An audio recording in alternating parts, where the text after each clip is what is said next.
Being an Old Testament prophet was a pretty radical thing. The things that God demanded his servants so they'd be loyal to him, and sometimes so they'd be a sign or a message to others. So Jeremiah, in Jeremiah 16, wasn't allowed to marry. And Ezekiel wasn't allowed to mourn, Ezekiel 24, when his wife died.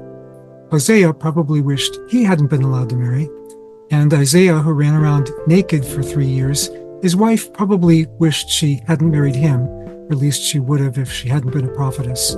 Isaiah chapter 8, and it's chapter 20 when he runs around naked. But when somebody wants to follow Jesus and says, just let me go and say farewell to my family, Jesus says, no one having put his hand to the plow and looking back is fit for the kingdom. You can't plow a straight furrow if you're looking behind you.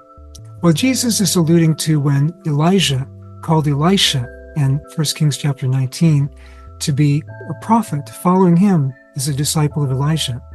He threw his mantle on Elisha. Elisha had 12 yoke of oxen. He was plowing with one of them. That means he had a lot of fields, a lot of workers. Elisha was going to turn his back on a lot. And he said, just let me go and say farewell to my family. By which he meant, let me throw a little farewell party for myself. And Elijah says, all right, go ahead.